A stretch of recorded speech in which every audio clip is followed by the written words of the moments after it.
Mbote mingi balandi émission Lisolo ya Congo lokola Momesano toyambi consultant na biso permanent professeur José Adolphe Voto oyo to bandaki na ye ou te bandeli émission oyo Lisolo ya Congo lobaki moi ba masolo ebele to betaki moi masolo pe to kendaki na Kisangani to zongaki na deuxième numéro na biso ezaki accord ya Lemera oyo to bandaki kolobelango kino lelo. Mais lelo to kolobela Lemera te. Mais lelo tozoko nokola na lopoto balobi tozo commémorer 22 ans il y a RCD oyo botamaki uta le 2 août 1998. Lelo to kobeta lisolo na professeur José Adolphe Voto. Mais lisolo na biso ya corps à Lemera to silisi yango nanu te. Tozo kipe ba message na bino ba ebele bazo senga que professeur a mikako maniola penza malamu na bozindo to komisa kipe ba message na bino ba musu ba so ba senga ke musu ba bengaki musu soku na Lubumbashi a bengaki alobi soki akoki kosala ndenge nini pour a participer na émission oyo Lisolo ya Congo. Nyonso wana ba préoccupation ba question na bino ba suggestion na bino nyonso ekomelaki professeur José Adolphe Voto. Lelo to pemina na moi lisolo na biso ya corps à Lemera mais to kozongelango lelo tozo kolobela lisolo oyo ya le 2 août 1998. Donc lisolo ya Congo to zongi susu mwa sima to memi yango le 2 août 1998 eloko nini elekaki. Mbote mingi professeur pe boyi malamu na lisolo ya Congo. Merci maman Laetitia. Na banza nzoto ya malamu. Nzambaza kosunga biso. Si ko na pe moni biso karate. Nzambaza kosunga. Merci mingi professeur to bandaki lisolo na biso deuxième numéro émission ezaki accord à Lemera. O ba te belé balandi yo lisolo belé ba vérité belé kuto ba musu ba yeba kite ebima na kati ni mission pe ba musu ba senga ki yo pe o meka kokota mwa ndamu na bozindo pour ba place musu ndozo mema biso likolo olobi nini. Bon, lorsque les a série à émission, on a quand même l'occasion à causer là, bah estimer que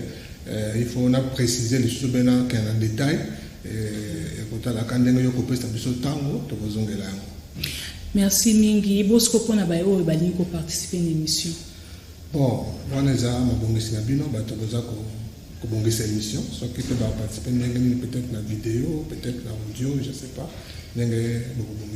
Boyo qui réponse sur qui mona aloba disponibilité na donc y problème ezalité bisone na technique to yokana ndenge ni to ko sala po ite ba balingi ko participer na émission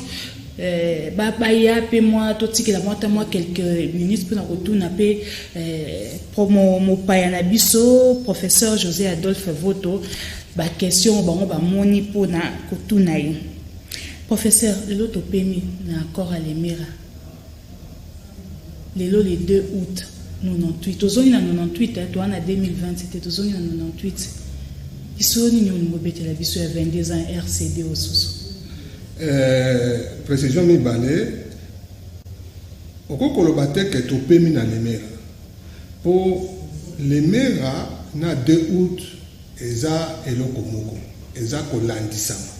Donc, ce qui les maires est à la caté, 2 août est à la caté. Ça, c'est un bosso. Donc, 2 août est succédé dans les maires. Et ça, est le comoko. Non, et ça, quand on précise pour nous bêta CT, bah, tu dois comprendre que non, le loco bêta CT est un anniversaire où il y a 22 ans RCD. Et là, quand le bosso, c'est-à-dire que 2 août est Kitani dans les maires. Les maires ont des bottis le 2 août. C'est ça lié. La mi balé exact que naza mal à l'aise pour tant que ça koloba anniversaire ya RCD. Na bosolo pendanga na koya awa ko na obeta anniversaire ya RCDT. Parce que eza événement pour na Congo té. Toza ko beta né, toza ko kanisa anniversaire ya guerre. Et loko eza ka c'est ko intéressé ba congolais, eza anniversaire ya création ya RCDT. Eza anniversaire ya création ya ba ko bandeli ya guerre. Et bandeli ya guerre. Guerre na 2 août. Acteurs les principaux les RCD bien sûr et même Makamboti les guerre les a aussi raté donc quand c'est là que les a intéressé les Congolais yango wana donc tolobaki awa que relation étroite entre accord à Lemera na guerre à RCD, on va venir en deuxième guerre. Soit une deuxième guerre, on va être première guerre, ils ont qui Lemera, deuxième guerre, ils ont à partir à Goma. Ce sont les mêmes acteurs, le Kolanini. Bah, initiateur, il y a deuxième guerre, on va venir la guerre à correction, côté guerre d'agression, parce qu'il y a une guerre d'agression. À partir de l'excès de la guerre à correction, parce que la guerre de ça qui a les maires, le musée, à salle qui m'a remboursé, que tu as quitté. Mais le musée, côté, il y a un baquet, Batouana, Basabapaya, et ça, Congo, ils ont agressé. Parce que c'était le même acteur. Tobaki, la première guerre que chez l'état-major général, il y a Force, il y a Afdel, le Rwandais, James Kabarebe. Et puis, à Komaki, en même temps, chez l'état-major général, il y a armée à Congo, Rwandais. Alors, Tango, Bayokan Tena musée à l'obité, Rwandais, il faut Bazonga. Alors, à Longoli, James Kabarebe. On a expliqué, comment maman a likambo ya lelo. Tant à Longoli, James Kabarebe Moussala, Abi, nous avons avion, Kende, nous avons pas Nabino. Et ça l'a dit que tant que James Kabarebe Bazo Kende, Bandeko est belé. Au Bazala qui na Moussala, Awana Kishasa. Bandeko na biso ba rwandophone. Parce que na Kishasa, ba yakipe na James Kabarebe, au ba ebi ke ebani ke baza ba Congolais, ba tuti Congolais. Tant que James a vu avion pendant au Kende, bango pe balandi. Balandi. Parmi bandeko wana, ils ont acteur mibalé important, ils ont ndeko Azaria Souberwa. À l'époque, na kanisi Azalaki directeur de cabinet, il y a ministre des Affaires étrangères, Bizi Makara, qui était aussi Tutsi. Parce que nous sommes dans comme tout là. Tant que James Kabarebe est yébani que Azar Rwandais. Wana, ils ont combattu mon côté. Il est Azar ministre de la défense, peut-être ministre na Rwanda. Alors tant que y a accueilli, bande ko mususu o yébani que baza ba Congolais, ba Tutsi Congolais, na tangi Azada Souberwa, abando salana un autre Tutsi, Azala qui ministre des Affaires étrangères, yépe Tutsi Congolais. Bango tout, Bakangi Bisaka, Balandi Nani James Kabarebe. Un autre acteur important est Moïse Nyarugabo. Nakansiye au départ, Azala qui parsec à musée. Azala qui parsec à musée, yépe Akangi Bisaka, Alandi Baninga. Alors, il y a un musée à Mitouni. Nous avons dit, mais on a Bengani, Congolais, na Bengani, Rwandais. James Kabarebe, Azar Rwandais. Comment bato o nazako sana bango musala le kola ba Congolais bango ba kanga bisaka ba kende comment effectivement et vous me la quitter parce que les sola na ba que avant ba kende avant nungu kota tant bizako aye avant ba ke bango tout ba za Congolais mais ba Congolais ba no maneti makambo izo kende malamu te acteur principal o atuna ki question ezala ki papa Etienne Tshisekedi atunié bato o yo ye na bango boni ya lobité bazaka ba Congolais. Mais tango à moins que bandu koluka mutu na ye aye komi fungwama alobi te batuana baza ba Congolais te il faut ba kete baza ba pa il faut ba kete parce que muza tuna ka ye alobi oza na nyongo na bango combien soko za na nyongo na bango loba to luka mbongo to futa batika biso kimia attends makambo ye ko beba a fungwami parce que pression na ba Congolais pesa yi makasi a fungwami a alobi no ba pa ya ba kete. Alors, bandeko wana oyo natangi kombo awa Azara Souberwa Nyarugabo na bango nyonso bakangi bisaka bakeli bango ne sikoyo tango bakomi na Kigali tango etani bazongi na Goma tango bazongi na Goma de le 2 août babande mouvement wana oya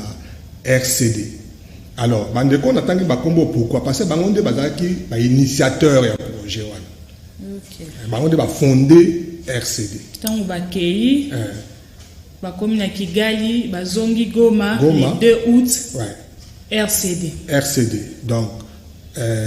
Moutabenda Laki Simamuke, Ezalaki Bizi Makara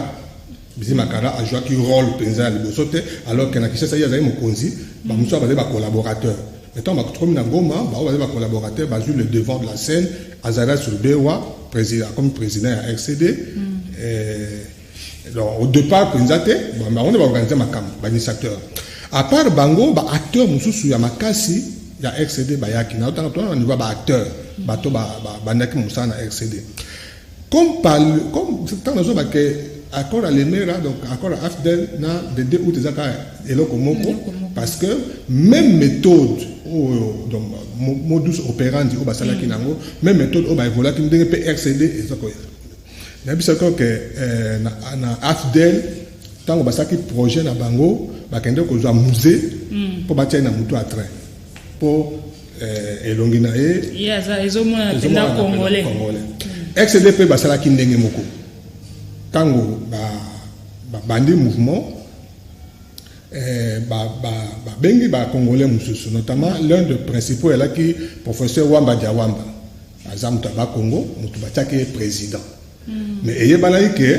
ndenge mona musée ye ata za président mais ye nda contrôle la makambuté bakolo makambo bazali me bazana si Wamba a memi makambo moko pe ndeko mususu plus tard Zaidi Ngoma pe akoma ekuna Zaidi Ngoma azalaki na Kinshasa bakangaki ye na musée parce que déjà depuis Mobutu alaki opposant après attend maintenant ça opposition comme nous avons la démocratie te bakangi ye na Olenga Koyi batini bango na boloko na buluo na Katanga après bakimi ye Zaidi Ngoma akei na RCD bayambi kuna akoma pe président to Wamba Diawamba akei akoma pe président à part deux acteurs wana oyo assuraki direction ya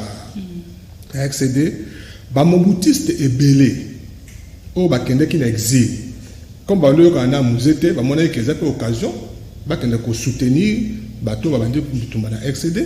pour baluka moya ko zonga na Kinshasa pe pour ba na musano wa politique. Alors bazaki ebele to kutanga kombo awa lokola papa professeur Lunda Bululu azaki na molongo wana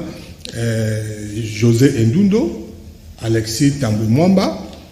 Lambert Mende bato ebele ba acteur akala ya to bazali na Kinshasa na politique awa ba région ki RCD wana batiaki maboko ba jouaki ba rôle makasi ba responsabilité kuna pour na reformer gouvernement ya RCD. Tout ça quand acteur à part mobutiste wana jeune mingi o bazaki na poto bando sala bando s'intéresser na politique na Congo préféraki kende na Goma ole baya na Kinshasa mbala moko kutana na loget de Kabila parmi jeune wana o msi bazana acteur lelo to tanga Délice Sanga ye pa kani na RCD et puis Thomas Luaka et to mususu ko basaki politique avant net Onusumba kendeki kuna na même soda lokola Jean-Pierre Ondekani donc RCD wana ekomaki na bato ebele acteur belé au tilelo bazana na scène politique ya Congo participaki na début à guerre wana pe memaki yango tindenge makambo ezako évoluer pour nous résumer to que initiateur ezalaki bandeko na biso batuti principalement Azara Subewa, Moïse Yarugabo, na Bizi Makara, na Bamususu, Simana Bango. Et comme Nandenge ya AFDEL,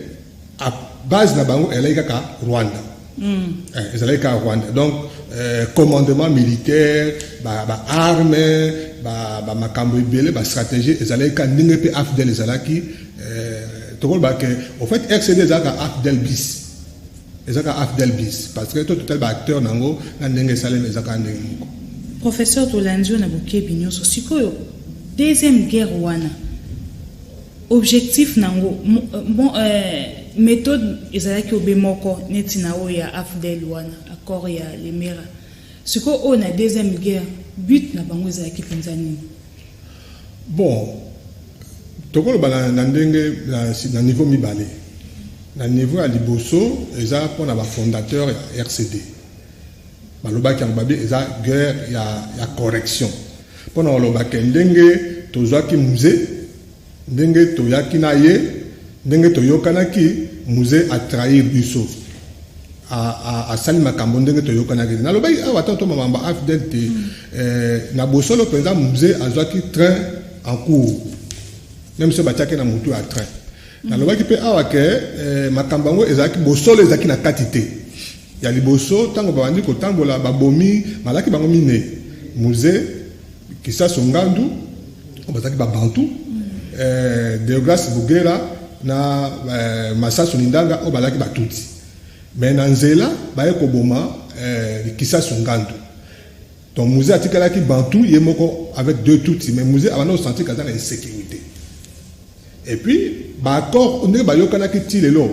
na bosolo totikala mona accord wana te mais eza kolobama ke accord elobai ke soki ba komi na Kinshasa ba ju pouvoir il faut passer sa bango 300 km à l'intérieur du Congo. Nakansi eloko oyo musée ayokana na bango te yangwana. Et puis de deux et bana ite que ya solo musée comme président musée a déjoué qui bango partir Lubumbashi pour se proclamer à s'auto-proclamer président. Nous soana esalai que na ba pression dans musée comme na ba pression ba Tshisekedi, pression ba congolais, tout ça esalai que musée moyen asa makambo ba yokana ki ezate. Alors bango so balobi le quoi musée a tosi bakor tout ça la gité faut tomber dans guerre mususu pour to benga na musée pour to appliquer projet na biso auto la kina ça c'est de deux musée emoko nenge to lobaki na baki que guerre ya lemera wana e bandaki ba commanditaire na yango ezalaki mindele ezalaki mindele ezalaki ba américain ba belge ba français ba britannique ba ngonde ba tiaki mbongo ba ngonde ba sa projet na bango benga na mbutu mais tout ça musée yebaki alors tant musée comme na pouvoir ndenge ba makambo finalement musée vous êtes un nationaliste musée dans mona Lumumba donc ayaki siko abimisa manzaka ala kisake ya ligi Congo or ba projet o mindele bazana ngo pona Congo ndenge musée zo mona la te alors na niveau on appelle objectif ya guerre on ezalaki pe pona mindele ko benga na musée et ozomona que avant que tout guerre si là musée ba bomaki donc ba intérêt ezalaki ebelé et puis ba pays voisin pe bazaki ba intérêt na bango pour ba assurer intérêt sécurité ba assurer arrière na bango ba exploiter Congo ainsi de suite donc mutu azana intérêt na professeur le 2 août 98 makamnyo se vandi ba initiateur touti ba terro ba mobutisto ba kendaki ba peut rejoindre ba jeune pe bazaki na poto mususu ba yaki ndongo tukotanga ba rejoindre sikoyo mouvement esukaki wana to ekobaki finalité nango ezandenge ni bete biso bana lisolo moi détaillé guerre bandi le 2 août Massa c'est bandi na Goma ba ju Goma ba sali déclaration que biso to bandi guerre on na lobi awa objectif na biso to kende Kinshasa to benga na musée ezaka bomba mate ba lobi yango alors au moni ndenge guerre à AFDEL tant zolo ba ke guerre à 2 août eza copie à AFDEL baye que AFDEL ndenge to sala ki stratégie AFDEL to bande ko mboka to tambali makolo banda les mera Uvira Goma Bukavu Kisangani Lubumbashi ti Kinshasa Mbandaka ti Kinshasa alors ndengana guerre sala ki pratiquement 9 mois près d'une année bango balinga ki basa nengwana te bayebaki armée ya musée parce que musée ça mangunga pas bazana armée te de deux comme bazaki la stratégie na bango tango bazo ya nzela ba Rwanda nde bazaki ba commandant ba tuti nde bazaki ba commandant et puis ba mboka nyoso minene wana ba bando tika ba commandant tuti na ba tout donc que musée a osaka munoko azana contrôle eloko moko te alors balobi biso to kende musika te to banda guerre kaka pembe na Kinshasa guerre à Kutu, tu as essayé ça pour une semaine, tu as aussi ça va faire vite fait. Stratégie na bango, azu ba soda, na Goma, ba tie na avion, ba zu avion, ba pomboki na avion, ba kiti mbala moko na Kitona. Ah na bango. Pona nini Kitona. Musée tanga koti na kanisi bango pe ba kosaki. Mobutu aziki na armée makasi, même si armée ebunda kité. Mais bato bazaki bien fort bazalaki. Alors, bataki la stratégie na bango ba détruire armée au Mobutu atikaki. Ba kangi ba soda nyonso o ya malonga, ba officier, ba soda bien formé tout, ba kangi bango nyonso ba keko sala centre de concentration na Kitona. Ba tie bango kuna na boloko, ba fanda kuna. Au lieu que ba récupérer bango, ba kosa bango na armée, ba sokola mutu na bango tout ça, ba bi bango tout mutu so Kitona. Alors, bato ya Goma babi ke ba soda nyonso baza na Kitona. Biso photo kita na Kitona, toza ba soda wana to récupérer bango ba côté la biso to keno benga na musée po bango pe baza ba ennemi musée po musée tini bango boloko stratégie ba sala ki angwa ba sala ngo pe réussir ba kiti na kitona ba bandi koya mais obstacle ezalaki mibale eloko liboso tango ba bandi koya na ba Congo ba komi na inga ba kati courant ya inga kobi courant inga nezo kola bale mate Kinshasa pour Kinshasa etikala mulili wana tozaka na 98 kana tito na à 2 semaines mbangu umélité ba comme déjà ba Congo guerre comme déjà ba Congo na Kinshasa to bandoka déjà mon peuple à guerre siko ko bange koti ba kati courant ya inga pour ba question ba kati courant vie comme passe na Kinshasa peut-être ba tomboka la musée ba ko benga na musée et tout ça mais stratégie wana est joué contre bango musée côté nae alaki makasi obi musée za rebelle akala pe aza maoïste c'est-à-dire aza muto ya ekola makamba mao makamba kusukola mutu batu mutu makamba koloba pe alaki na lieutenant nae makasi Yero Diandombasi Yero Diandombasi alaki muto ya pe alaki Yero Diandombasi musée basalaki maki donc ba yekola comment colober la population. Alors, Yero de la musée va préparer la population. Ebisi, batona bazoya, baza bapaya, ceux qui vont sali erreur. Bakomi awa, bokomona o bokomona. Bo sala makasi bakoma ate. Comme bakomi na ba Congo. Yero de aza mu Congo, amta ba Congo. Yero de balo pesa akomi ko pesa discours na ki Congo. Ali bana mboka, bana ba Congo, batona bazoya baza bapaya. Ceux qui bomoni bango bopesa bango biloko kolia te bopesa bango maya komela te oyo bokozwa na makasi ya maboko kangaye oyo za makasi onini bomaye alors tango bazoya wana avec bazali na mandoki ba progresser d'abord nde bakati courant déjà na Kinshasa awa population ni Kinshasa courant ezate ba kuto ba komo kobuka bakiti ya bandako balamba biloko to nde boyebi alors et ça dit que discours à musée wana na discours à Yerodia population à Kinshasa va porter yango bandimi yango donc bato bazana bango na mandoki te bandimi babundana bato bazana mandoki et là on a ça là que comment il matata ya mibale stratégie à musée mibale comme musée beke azina armée te à sengi sekou et ba baninga na d'abord au niveau à SADC au niveau à communauté Afrique du Sud et Afrique australe à sengi ba côté là parce que ça ba corps mboka za ba corps so mboka za agressé discours à musée là que biso toza agressé na ba paya et ceux qui toza agressé na ba paya eza guerre internité et puis discours à musée elekaki comme eza guerre internité bino ba camarade na biso ba pays ami vous avez l'obligation ko sunga biso alors discours on a pe et portaki quelques mboka bandimaki ko sunga musée de tobaki notamment Zimbabwe Mugabe atindi batuna mandoki Namibie atindi batuna mandoki Angola comme bakota côté ba Congo Angola ezaki pene à côté pe makambango et puis côté Afrique centrale côté Afrique musée pa ke koto kuna Tchad pe andimi ko côté la musée sikoyo musée a joué renfort ya ba soldats ebele et loko oyo et bikisaki musée essentiellement yangona parce que même ceux qui population bandima qui cocote la musée mais mandoki donc pays wana nyonso ba cocote la musée ba cocote la Congo alors bitumba ndenge bande kwa excellé ba kanisela kiango et komaki matata effectivement ba tamboli makolo comme la porte à Kinshasa et Simbakite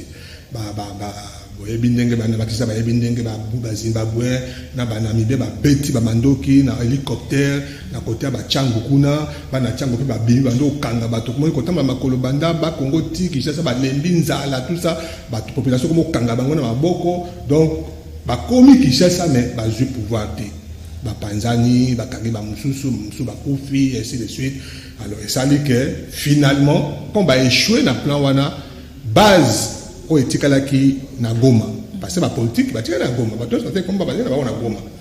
siko autant base on tika na Goma ba bandi ko soka njabete plan auto sala ke simbite il faut sikoyo to bandela lisusu guerre poto kende Kinshasa place guerre et kongala et o bande ko nyonso na ko ba ko koma na Goma lisusu pour ba bandela guerre on dirait pour la troisième fois tout le baboué yangoran. Professeur, bakomi na Kinshasa bazui bokonzi te biso tozoyeba na 98 wana banzembo pe kute salemaki tango bakurango pe katanaki batunyo bolinko mona libaya te na ndako ba mabaya nyonso ekoma ina ngonde bakoni ba okutu ba machine na fufu ezalaki sute tokoma ko tuta bikedi na nyonso wana oyo wana mai ezate tozangi mai tozangi kolia tozangi makambo ebele musée a bengi renfort a sengi na SADC Zimbabwe koti Namibie Tchad nini Angola siko ton bango nyonso baye wana bao pe batindaki basoda bakomi na kiti ezaka bokonzi wango bazwi yango te esuka kindenge tango bazwi bokena kisate bazongi lisugo badi ndambo bakimaki bazongi go bayaki bango nyonso te bakimaki bazongi goma po bayebi ke ndenge ya avion esimbite il faut sikoyo to bandela ndenge makolo ndenge to bundela kina afide ndenge bitumba ko banda lisusu yangwana bitumba wana ya to bakeneti misato parce que to classation c'est troisième guerre lisusu po deuxième esimbite bitumba ya misato sikoyo bandeli lisusu sikoyo bandi sikoyo tambola ndenge bayeko Goma bayeko za Kisangani bakepe sikoyo bayeko za Bukavu bandi ko yati bandi ko kota Kasai pour progresser baya Kinshasa mais siko ndenge lobi lokola musée azwaki renfort makasi ya ba pays mususu ekomaki matata place oyo guerre ko koma makasi bato bandi ko kufa tout ça ti au point que bato ba moni que ezana tina mon côté il faut to yokana liboso bake ko sala accord ba ko signer accord de Lusaka wana to komi na nini wana to komi déjà 99 2000 pour guerre ba na 98 99 wana guerre ezokende kaka guerre ezokende autour de 99 ba ko sala o ba bengi accord de Lusaka pour bayokana guerre ici là ezala ba o bazana RCD dans l'entretemps mouvement monsieur Botamaki MLC pembeni bayokana ba signer accord pour Butumba ici là ba ko signer accord à Lusaka mais application ezalaki matata finalement au monde ba to lo bunda donc bo so bezate ba to appliquer bref pour okende noki après finalement na 2002 fin 2002 le col la paix ba oyo ba rebelle bazuko ko benga na musée musée pe azuko ko longa bango te mboka ekakwani donc okoko uta awate okende Kisangani okoko uta ate okende butako uta Goma ta ya Kinshasa donc mboka ekakwani finalement le col la bato ba côté la kaka ba médiateur bazala kaka ba il faut boyokana ba ko signer accord wana Lusaka mais application na bango yango ekoma matata mona ba signer accord mais ba signer accord na moi ba simbite ba signer accord na moi na butu ba ko beta masasi alors finalement kaka na kosolola ba négociation na ba ko yoka na pona accord mususu ba bengi accord ya Sun City cette fois là ezaka ka ba belligérant parce que les bosso zaika ba tamandoki siko ba yoki pona Sun City il faut ba associer ba tunyonso na ba politicien na ba société civile donc babi ezaka kabino batamando kinde bozo bunale bozo capable na biso pe tozo capable biso ba civil alors ba fungola ki accord wana ya Sun City presque délégation makasi ya Congo kende ki kuna wana musée so bidemi to musée si ya musée sa Kofi il faut pour rappeler aussi que musée Kofi tango Joseph Kabila ba pese ba conseil ba bio za fragile oza na nos faiblesses au kokina bitumba c'est pas évident il boyokana et pa yoki abandi professeur Okemwamba moi transition na kati wana eloko nini likaki accord à Lusaka ndongo bengo accord ya butu ezenski ndoki na moi ma bo sali semblant na butu kune bebi nango de 99 ti 2003 eloko nini likaki bitumba wana na kati bitumba na ndenge musée akei makamunyo bitumba tinenge musée dokende wana bitumba ezaka kama bitumba ezaka bako babundi lelo lobi batelemi wana to ba eloko musa parenthèse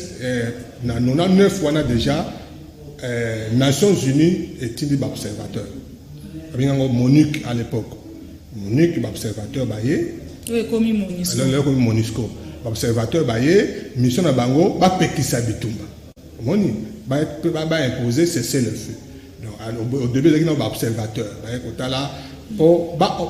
observateur pour ba tala que accord wana ya Lusaka bazo tosa yango la yango na Monique et bandi kotinda bato moke au début il a qui bato moke mais au fur et à mesure quand le coup là bitumbezo si la tête Monique est là bato belé ti tant ba comme après comme bitumbe si la carte ti le si la carte bandi ko ya ti ba comme à peu près 20 000 personnes Monusco wana ba à peu près 20 000 personnes au bazan la mission awa boso zala ki là qui pour observateur pour appliquer d'accord et puis après la mission il fallait s'imposer pour péquer ça bateau bazo bunda ainsi de suite tine to comme un accord à San City wana pour bateau so ba yokana pour bitumbe ici là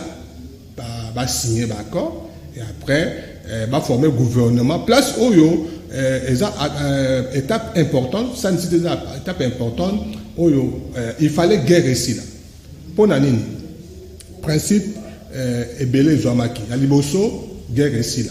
ya mibale ba fusionner ba armée nyonso wana misato ya minene ba mike pe ezalaki to koma wana et comme armée moko ya l'état congolais deux ba sala gouvernement moko lokola mutu a gagné guerre te ba pekisi bino bandimi Joseph Kabila atikala na pouvoir mais ma composante wana nyonso MLC RCD na ba composante na mike pour RCDP et kabana ki mike batinda batuna gouvernement ba muso ba komi ba vice-président donc ba mingo 1+4 c'est-à-dire Joseph Kabila atikali président il fallait 4 présidents balandana 4 présidents wana moko ya MLC Jean-Pierre Bemba mosusu ya RCD Azara Subewa mosusu ya ba parti politique Zaidi Ngoma bakendeki na RCD fina bayokanite azongi na Kinshasa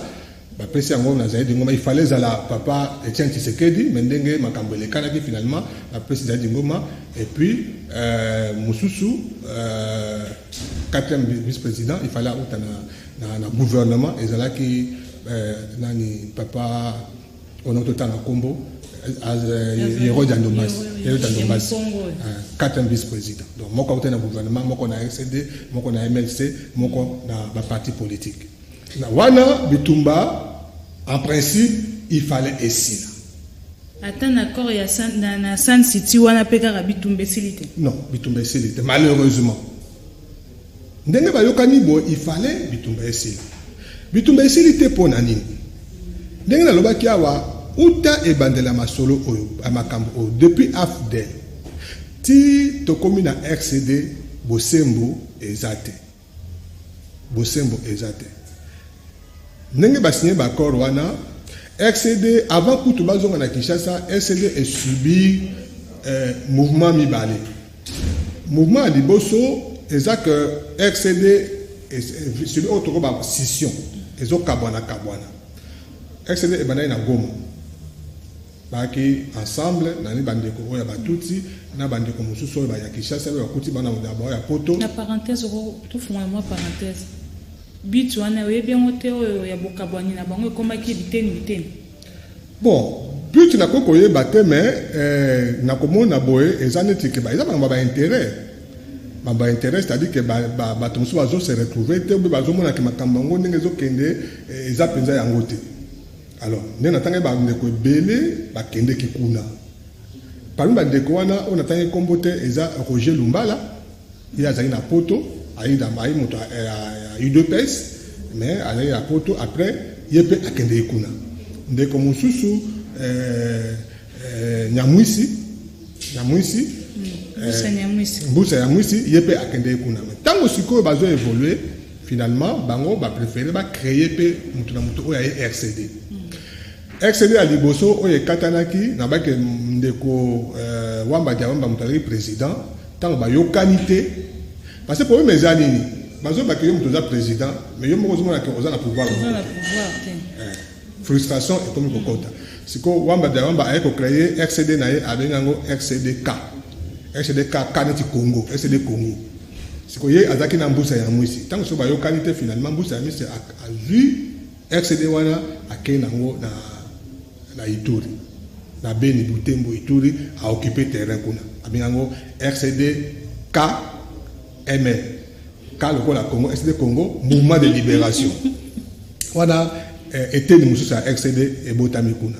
était le mususa RCD eza le Roger Lumbala yepe akena ende tolbaki ana émission liboso Kisangani akena ba fasende abengango RCD national mais RCD Goma etikali kaka kuna pa ya Azara Siluberwa na Moïse ya Lugabo siko tango bakena santiti wana bato wana nyonso baye ko sangana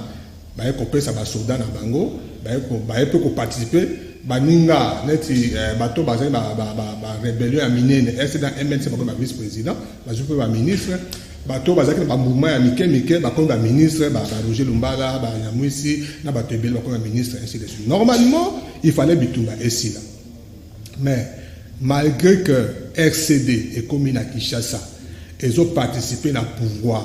bazana vice-président bazana ba ministre batindi ba soda na bango ba soda na bango ba ko ba généraux malgré tout ça batikala kaka ko entretenir base arrière kaka bango wana ezaka batumoko bazana pouvoir mais bazape na ba base kuna na est na lobby que RCD Kabwani mouvement de Bosso Salmi RCD Kabwani ya mibale RCD eza lokola ko se reconvertir pendant que bazana pouvoir a wala Kinshasa depuis 2003 ti token élection na 2007 mouvement moko eyokobota makuna abingango CNDP leader Laurent Kunda wana azaka ka membre ya bato o bazalaki wana eloko eza wanini na lobi source makambo oyo nyonso to lo bango polele source makambo oyo nyonso bitumba oyo tango ebandaki na Lemera na 96 babingango la révolte de Banyamulenge ebandaka ndenge wana alors okomona que na chaque saison na chaque période tokozongela kaka ba révolte ya Banyamulenge donc révolte ya Banyamulenge esalemi na 96 et kobota FDL révolte ya Banyamulenge esalemi na 98 le 2 août parce que bandeko nyonso balonga existe bakende kuna bandeko nyonso Banyamulenge et kobota RCD na 2007 révolte muso ya Banyamulenge esalemi eboti CNDP ya Laurent Kunda pe bandi bitumba awa pe na kisa ba komi ko bunda na ye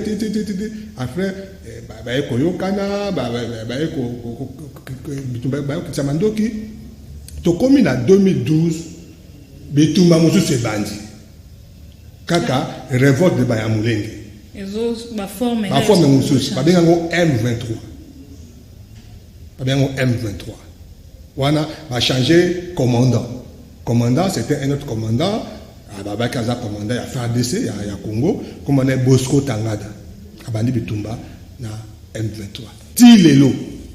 tilelo ba ekoyokana ba signer ba accord tout ça ba kitimandoki mais boyokaki awa dernièrement ça fait 2 semaines ba lamuki les choses dans un certain 6 mois à cette déclaration bato ba kufi kuna na est donc tilelo M23 wana bazaka na mandoki bazaka na ba soda mais ezaka au fait ponanga ezaka bato moko depuis 96 yango na zolo bake okoko kabola Lemera na 2 août tout comme okoko kabola pe 2 août na CNDP na okoko kabola Lemera na AFDEL na RCD et ça les mêmes acteurs okoko kabola pe RCD na CNDP c'est les mêmes acteurs okoko kabola pe CNDP na M23 Ozaka ba forme ozo changer ka bilamba ozo changer combo ozo changer mais aka même groupe de gens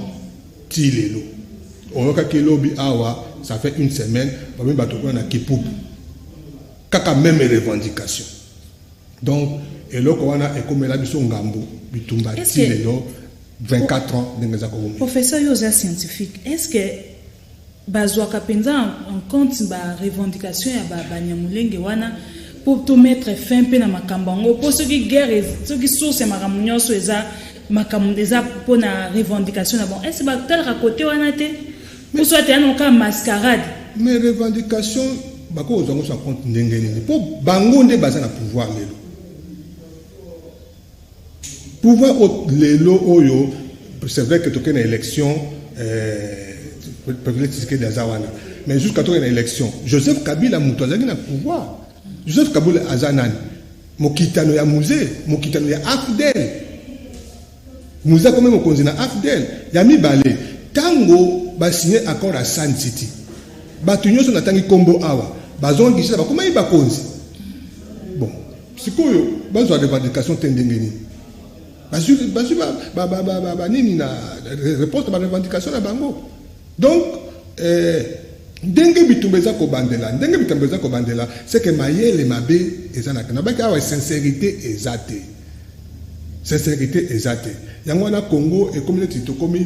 bazubiso na otage to comme ba prisonnier na mboka na biso moko donc et comme eloko musu eza que baza mayele na intelligence na bapaya na mindele nde na tanga kombo awa eza ba lobby américain eza ba belge eza ba français au mona so boke kuna bobandi ko beta masolango bako minimiser kama kamuna abino ba congolais bozala kabe boyoka na kaka buena donc to komi na place wana donc il faut ba congolais ba réfléchir makasi pour baluka ndenge nini bako ko prévaloir ba droit na bango parce que za mboka na biso to tika la prisonnier pour na batumuke mais o baza sincérité pe to kana kana bituma na bitumba te parce que le oyo makambo même oya ba revendication ba nationalité eza sur l'ordre du jour parce que déjà bango so baza na bango baza ba congolais ba osa musape baza ba konzi eza na armée bazu ba responsabilité minée na armée et on yebani que bango nde penza baza na ba poste ba fonction minée na armée alors pour na nini to ko za fana kimiate c'est ça la grande question totondio botondi ndiko peto banzi ete nzamba batele biso mbala ya sima toko lobela susu toko zonga susu na accord à l'emera ndengo uti ko lobela biso ake toko iko kabola yango te parce que ezokitana l'emera bandi de uti pe botami donc ezaka ke loko moko kino na ndenge sikoyo ba guerre yango eza ko silate to pesio matondi mingi toza lelo pena vraiment édifié makasi toyokaka toyebaka kaka mokolo yango le 2 août 98 mais kokoto yo koti lelo ebele pe toyeba na biso te tomonaka bakore kendaka ekatanaka bamaye banini kore komaki pasi ba machine a fufu ezalaki te tokoma ekotuta bafufu toni komona libaya te ekomaki tolambela lelo nde toyokoyoka penza lisolo ndenge nini elekaki le 2 août on ti tokoma na bakor ya Sun City tina ba 2012 on petit lelo pe eloko pe malonga pe ezali na yango te lolenge moko professeur José Adolphe Voto alobi ce tolandie na bokebi mingi on dirait ezana ngo pe nda ba revendication na teze eloko mususu mais to bandi ete na bonne volonté soki babakisi susu motema malamu ba politicien na biso ba kambi na biso babakisi motema malamu muke na bandi mboka Congo ekovanda nango kimia et puis nyonso ekokoma malamu lokola bikolo misusu pe na mokili oyo nzambe atinda biso awa tata